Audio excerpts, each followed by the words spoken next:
This episode is brought to you by Prime Video. In the small town of Holland, Michigan, nothing is ever what it seems. Behind the tulip festivals and pretty houses lay dark secrets that threaten to tear a marriage apart. Nicole Kidman stars in this darkly twisted thriller about a wife and mother whose quest to uncover her husband's secrets may get her more than she bargained for. Holland, streaming on Prime Video March 27th. Last week was our first playoff game, and my plaque psoriasis was so itchy under all my gear. Sometimes just thinking about scratching could take me out of the moment. And then my doctor told me I could get clearer skin with a pill called Otezla. Otezla apremilast is a prescription medicine used to treat adult patients with plaque psoriasis for whom phototherapy or systemic therapy is appropriate. Otezla can help you get clearer skin after just 4 months. Okay, ready for the next game. Talking to my doctor about a pill was a total game changer. Don't use Otezla if you're allergic to it. Get medical help right away if you have trouble breathing or swallowing, swelling of the face, lips, tongue, throat, or arms. Severe diarrhea, nausea or vomiting, depression, suicidal thoughts, or weight loss can happen. Tell your doctor if any of these occur and if you have a history of depression or suicidal thoughts. Live in the moment. Ask your doctor about Otezla. Call 1-8444-OTEZLA or visit Otezla.com for prescribing info about cost, and more. The following episode contains themes that may be distressing to some audiences. See our show notes for a full list of content warnings as well as links to transcripts.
This is the madness of Chartrulean.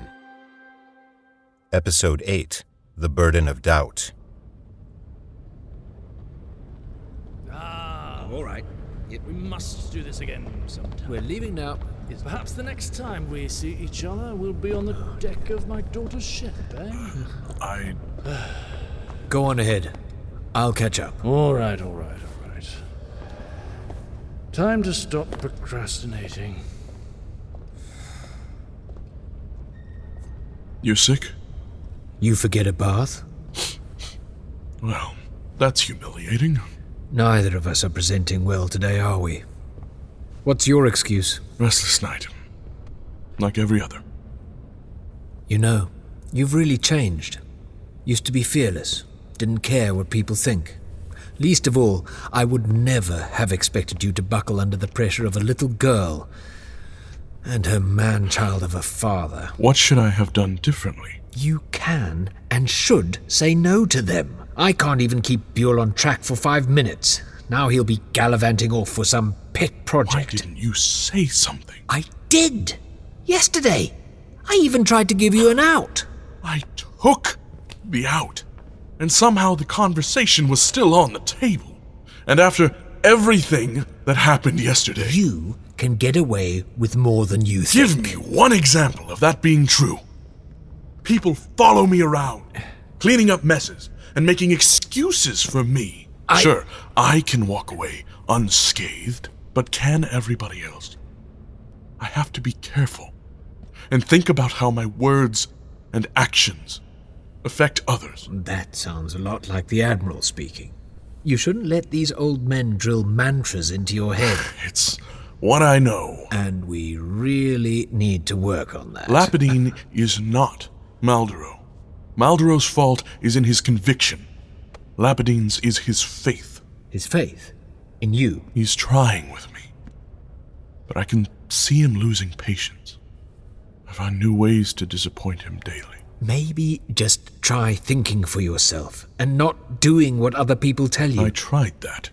And now I'm getting my hands slapped for it. Advice is advice. It's not gospel. I can't afford to let him down any more than I already have. If we lose Astreus, what would happen to them? You're talking about the paladins. I know what it's like to be disparaged. And they don't deserve to go through any of that. What the Order did to you really left a scar, didn't it? I don't think that's all that's bothering me. My Superman is disappearing, Yoba. I'm sure you're just tired. No. I wish it was that simple. Forget it. I shouldn't burden you with my doubts. I came here to be angry with you, but it's hard to stay mad when you're so pitiable. Pitiable? So I disappoint you too, then? No. I'm proud to call you friend, but you need help. Is there anything I can do? Everyone has to keep going so far out of their way to help me. Look, for some reason that I will never understand, our world leans on one man for so much. It's stupid, and I can't begin to imagine how you feel. But I think the picture you're trying to shape is too big. You can't move mountains on your own, but you can move people. Find those people and focus only on them. Build those relationships, then together chip away at that mountain.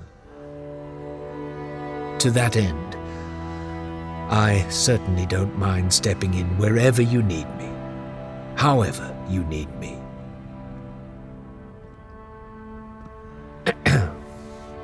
Anyway, I see you've upped security here. That's good. Keep your secrets under tight lock and key. Those words have been said a lot lately. You think I'm not?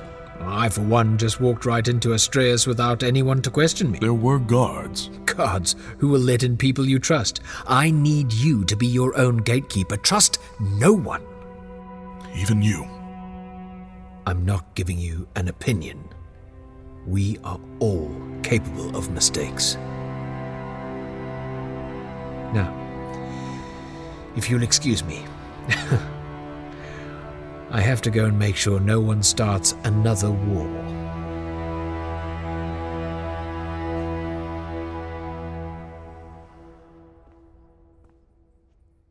The afternoon sun cast hard shadows across the gardens on the capital's eastern lawn. Aside from the discordant chirring of insects, the scene seemed frozen in time. There was absolutely no wind. Not one bud, leaf, or branch moved. Suddenly, two children rounded a hedgerow at a dead sprint, where they found Sophrosyne crouched beneath a bush filled with large white flowers. You rascals! Where's your other friend? She is over there. I think she's sad. Let me see if I can cheer her up. There you are. What's wrong? Don't you want to play with the others? Why not? Am I gonna live here now? What? Oh, no. I'm sorry. But between you and me, you wouldn't really like it here. I don't want to go back there. Why? Everyone seems so nice. Not the lady with the scary eyes. What did you just say? Got you! Excuse me. All right, children. Release the princess. It's time to go. Thank you, sister. I was a goner. It's such a joy watching them play like this. Lady Starbringer, our breeding program is second to none, with the highest rate of exceptional children produced. We'd love to have the chance to show you what we could do with your family's continued support. Oh, of course I'll come. I'd like to see you all again. Why not consider our program for yourself? Oh, At least, let us help you narrow down candidates for marriage. We have a comprehensive database and could help you design the perfect heir. Oh, no. Thank you. I'm not quite ready, but I do promise to come see the children. You know where to find us. What do we say to Lady Starbringer for letting us play? Thank you, Lady Starbringer. Now, come along. I really don't like children. Cythalia? Cythalia! Sorry, yes, children are wonderful. That's not what I said. Where's your head? I'm not allowed to daydream? Well, it's probably this heat. Come on, let's go in. Okay. Wait, something's going on. Yeah, who's at the gate? Oh, no. Come on, I need to know what he's doing here.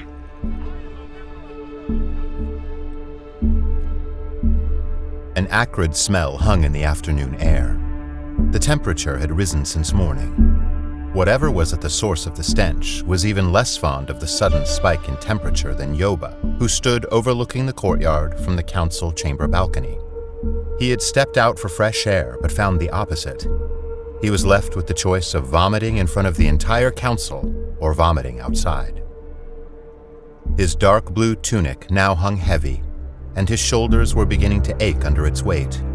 A bead of sweat rolled down his forehead, which he caught with a kerchief before it could reach his collar. Then he saw something he didn't like. Josquin was climbing the steps below.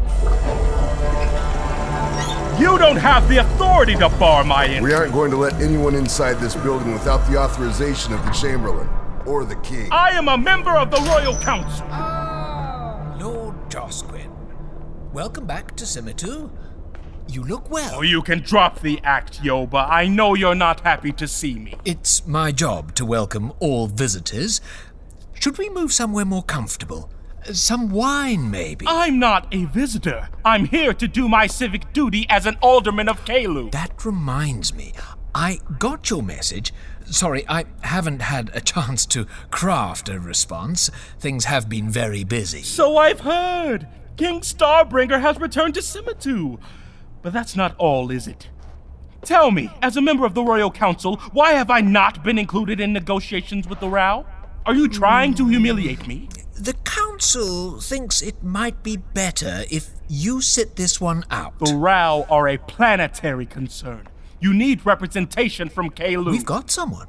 Someone who was invited. But the party! You didn't invite me to the party! Oh, you know I love parties. Half the attendees weren't invited, so you only really stopped yourself. Oh. Pressy, we should stay out of sight. Come on, I have to see. Why are you here, Josquin? To get what I'm entitled to. My seat at the council. I can't do that. Why? You know why. I demand an audience with the council to settle this! They're busy with more important things. I won't leave until I get my audience! Surely you have better things to do with your time. Like launch a propaganda campaign behind our backs, maybe. That accusation is unfounded. Is it? What proof do you have? What more proof do I need? If I were you, I'd leave the capital right now, return to Caelum, and never set foot here again. Or else what? Or else I'll have you detained. How dare you try to censor me! I have more allies than you realize. Don't think I won't go down without a fight. Is that a confession? Confession to what exactly? I want to hear you say it. Treason. Tell me, how far did you expect this new regime of yours to go? You tell your king I want an audience with the council, or else arresting me will be the single most regrettable decision he'll ever make. I disagree. Josquin! Imsep, stay where you are. Where are you taking him? Somewhere comfortable, I assure you. What exactly do you seek to gain from arresting me? We could be lenient, or we could make an example of you. Either way, your little revolution ends here. It's a shame. We would have worked so well together had things been different. I tend to side with the winning party. Not this time. This time, you and House Starbringer lose. Josquin! Guards, please escort the young prince back to his apartments. You get your dirty hands off! idiot. If you had half a brain, you'd have seen this coming a mile away. And the timing couldn't have been worse. Oh. Why won't everything stop spinning? Oh no.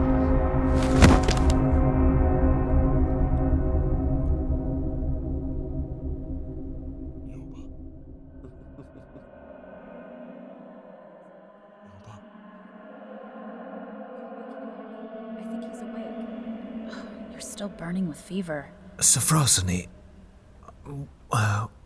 what are you doing here? I saw everything with Josquin. You were brilliant. Here, take this. What is it? Just some seltzer water. Drink every last drop, please. How boring. Oh, you may say that now, but you'll thank me later.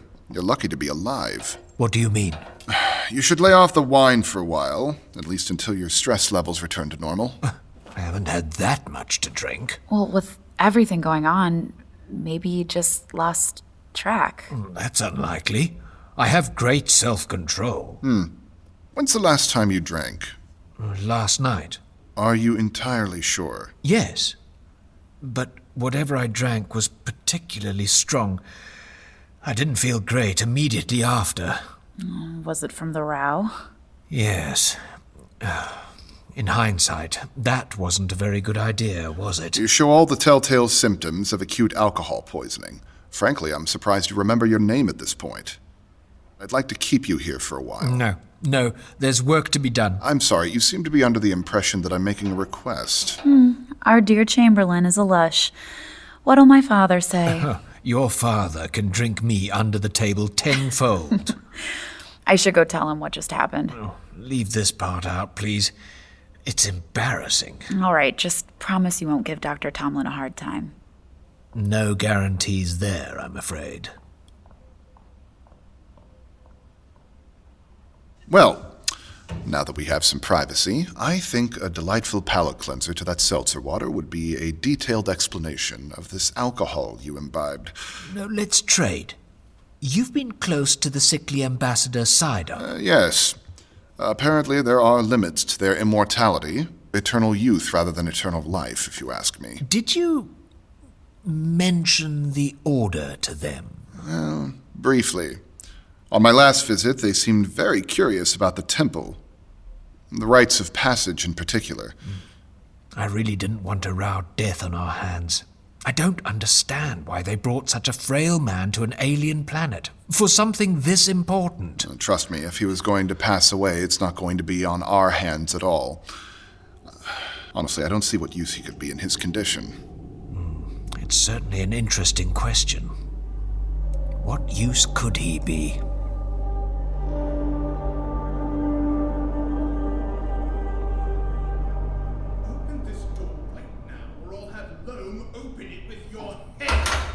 Imsep! I could just abandon you down here. How dare they treat you with so little dignity? What have you heard? Nothing. Father's drunk and Yoba's ill. Well, at least we can be afforded this moment. Look at you. You've come a long way from the lost boy I found all those years ago. Does your father treat you any better? No. It's gotten worse. I'm barely even an afterthought most days. What about your sister? Oh, she's father's favorite and spoiled to the core.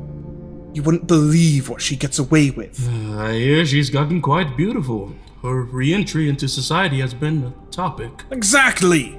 All the while I get to stand on the sidelines and play broken prince. This place isn't for me, Josquin. I hate watching everyone be so ridiculous. Little they know I actually have opinions. Opinions that, unlike them, I value. Nobody understands me like you do. Nobody. I wish we could be somewhere else right now. Somewhere where these things can't bother us. I too wish that. But if you still want these things to change, we have work to do. Understand? What can I do? Well, seeing as my options are currently limited, all you can do is look after yourself. Go out and enjoy a little drink on my behalf. With any luck, you'll find yourself in good company. Where? Somewhere that serves your favorite cocktail. A good boy deserves only the best.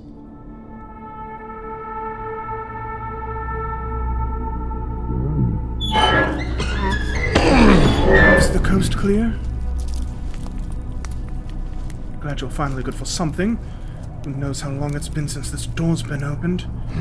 The gate is hidden in that alcove. Need to make it there unseen. Did you hear something? Oh, more than heard. What did you see? 2 figures in black. One large, one small. Where did they go? I don't care where they went. Only where they come from. Below us is a door. A door? I wonder who comes in and out of that door. We will watch this door, and then we will see.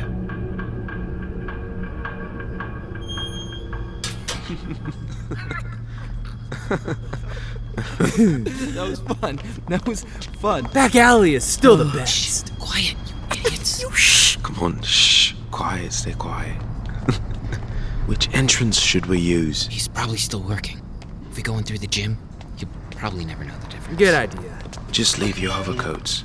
They probably smell like everything. Hopefully not everything, am I right? Shh. Go on without me. I should check on it. Suit yourself.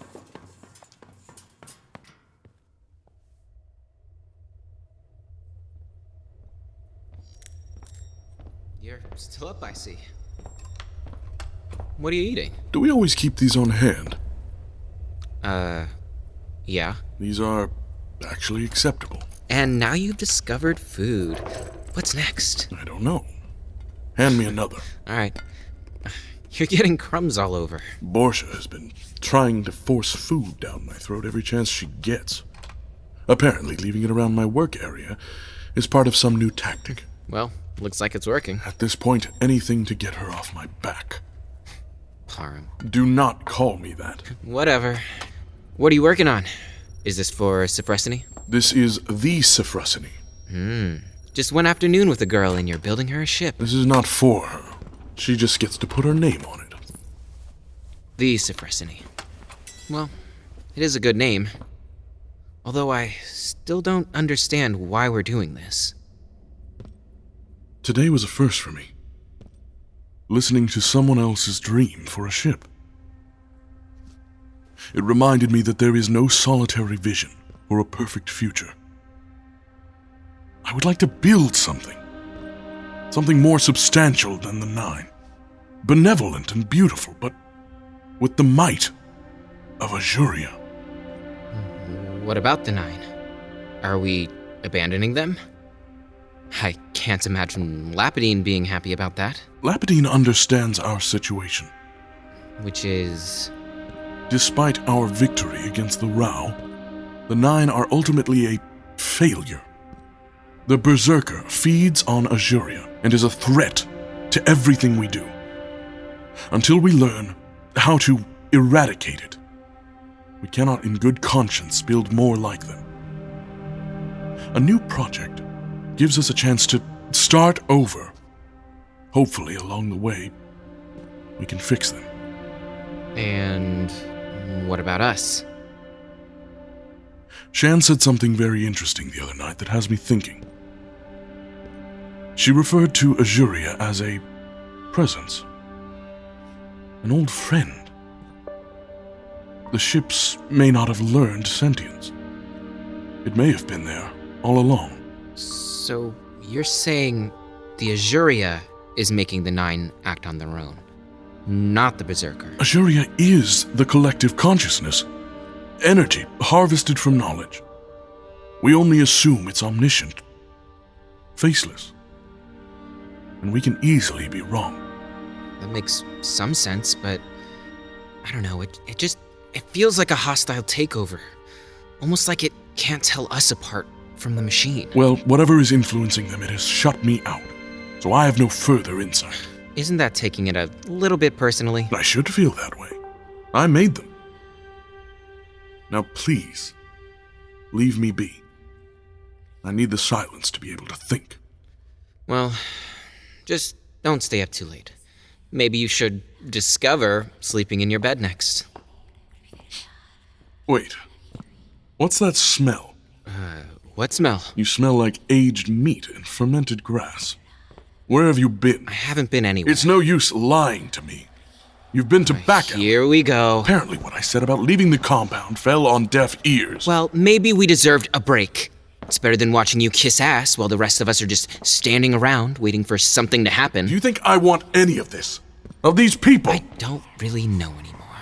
You sure seem to be enjoying yourself. Don't come closer. Or what? I will not warn you again. Tell me again why you're making this ship, but this time, give me the real answer. Keep your distance. You'll have to make me. I don't need you toying with me right now. I need you to be with me. And I need you to be able to see how this behavior will not change anything. I think I'm really starting to hate you. Hate me if it helps. But don't become a liability. If I'm a liability, then what does that make you? These episodes are becoming irreconcilable. What do you want me to do? You can start by helping us instead of just worrying about your damn self.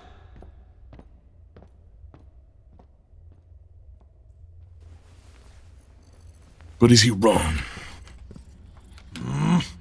This is futile! My thoughts can't stay in one place for more than a second. And now this headache between this math and my sense of panic. I think I've actually exceeded my mental capacity. Who's there? That presence has returned. Dark feelings, whispers you sense but can't quite hear. Is it the Azuria that haunts them? Or is it the Berserker? In any case, tomorrow, I will have the ships moved out. Lights off!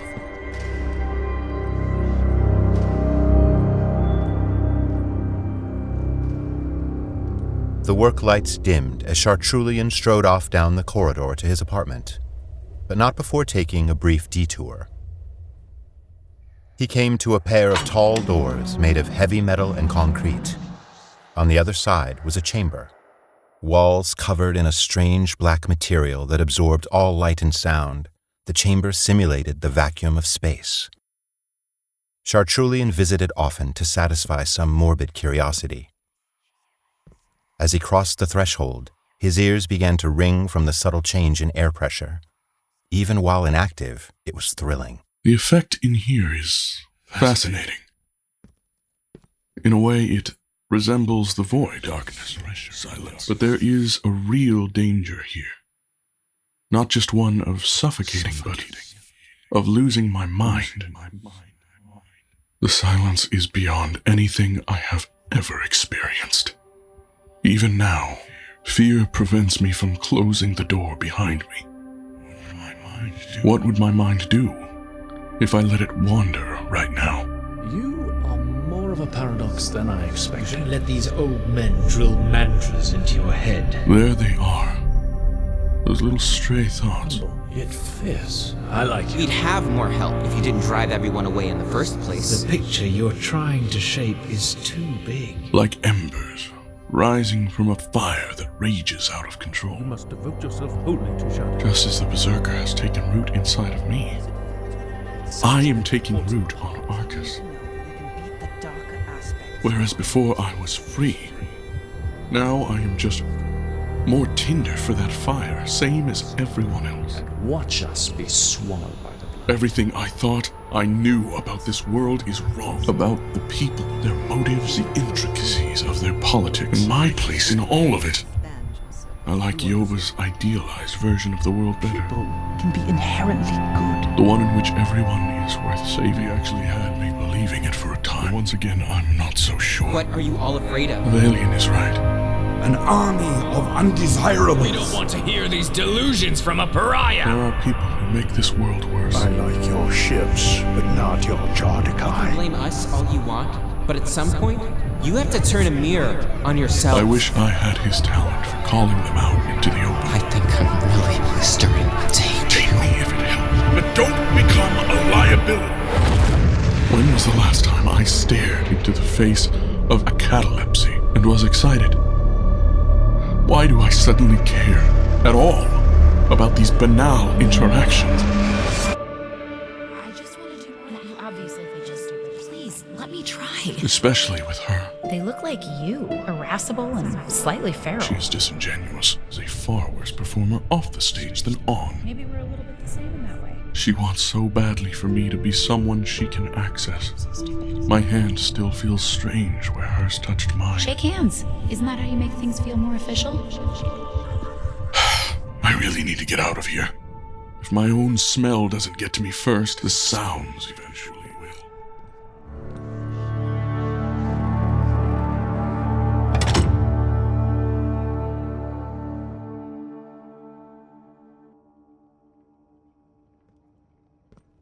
Chartrulean found his dormitory clean, bed made, work carts removed, trash and laundry piles swept up, clothes laundered and returned to his bureau. Someone had even pulled back the panels along the far wall, revealing a window and seldom-used door. The gardens. I almost forgot that they were so close. The moonlight flooding the room was so bright that he didn't bother turning on the overheads. He lay back in his bed, reached his non-trembling hand towards the ceiling, and examined the way his knuckles made tiny mountains across the back of his hand. In the absence of light, it was like looking at a detailed sketch of a hand, not necessarily his own. He willed the hand to be tightened into a fist and looked surprised when it complied. A sudden awareness of the beast machine can be startling. Sometimes I forget who controls who. The brooch. Where did I have it last? Pitiable. Shut up! Here it is. Someone took care of it. Evidently more than I am capable of. There must be more to know. Where it came from, or who its maker is. But to whose benefit? Mine? Hers? And what's the cost of involving myself in someone else's mystery? This could become very expensive. So is the curiosity. No matter what happens, I lose. Well played, princess. What would the void reveal about it? I should at least try. Maybe this little energy boost will help. Yes. Now what can I see? 2 different wavelengths of infrared. Show me 2 different types of silver. The main design of it is pure, but the backing with the fastener is some kind of alloy. Most likely added later for fashion. What if it was removed? That came way easier than expected. Engravings. Finally, something I can work with. What is this language? Not immediately recognizable. It could be one of the Law's languages, or maybe incomplete. This might be easier than I thought. But is it really worth going deeper? He let himself sink further and further until several stone doorways materialized, gliding toward him through the void mists one by one. Doors. Chartrulean picked a door and stepped into one of his mind's many chambers. Suddenly, his small room stretched into a long stone corridor, the glow from the brooch the only thing illuminating the walls as he moved without moving, pulled along as if by an invisible conveyor. Where is this? Corridor after corridor, room after room, Chartrulean cycled through black and white memories of places, frayed edges whispering every which way, calling him in. I remember. Doors opened and closed. He ascended and descended stairways, and looked out through countless windows at distorted landscapes. That isn't right. Details were blurred. Stop it up. Objects, and even entire rooms, flickered in and out of existence, some being replaced with the wrong things. No. Faces where they weren't supposed to be, like a nightmare. The library. He found himself in a great library, scanning every book he had ever read. But just as Chartrulean's memories of places were distorted, so too were the pages, blank. Then whole books began to fade away, followed by entire sections. No. The void began to quake. Entire stacks fell to the floor and crumbled into black ash. No, I can't lose this. I have to go somewhere else. He allowed his mind to sink to a new dimensional plane and found himself somewhere different. Idrika. Now, he was standing in front of the mural in the vaults of the seminary. The answer is surely in there. If I can hang on to anything at all, it has to be this. Suddenly, he was back at the Jardejo temple, but the void chased after. He likened the sensation to being pursued by the wolf he had seen in the desert. The wolf? But the stray thought of it was enough to let the wolf manifest as a black, misty vision of itself with 4 glowing red eyes. It chased him, snarling, hungry. The ground beneath his feet broke apart, and they fell away into nothing. But he urged himself to move faster in spite of it. Faster? Swirls of black began to overcome his vision, to the point that only a small round window was still visible. No. It would only be a matter of time before this part of his memory would be blocked completely, and the demon wolf that nipped at his heels would overtake him. I can outrun it.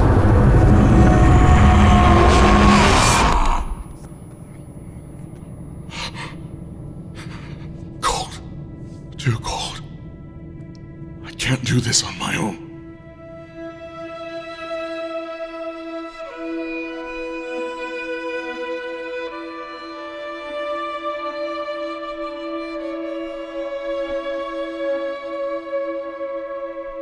The Madness of Chartrulean was created by H.M. Radcliffe. Original music by Sean Renner, performed by Sean Renner and the Invoke String Quartet. Editing and sound design by H.M. Radcliffe and Edward Calvi, with additional sound design by Will Fox. Narrated by Michael de la Mancha. Starring Aud Andrews, Cal Barton, Megan Bernasco, Magnus Carlson, Christian Collado, Kathleen Klein, Angela Laraka Hockman, Stacy Lightman, Adam Neal, Nina Nikolic, Carl Nordman, Israel Omodi, Kieran Reagan, Kennedy Phillips, and Reginald West. This has been a Pack Howl Media original production. Visit Chartrulean.com to learn more.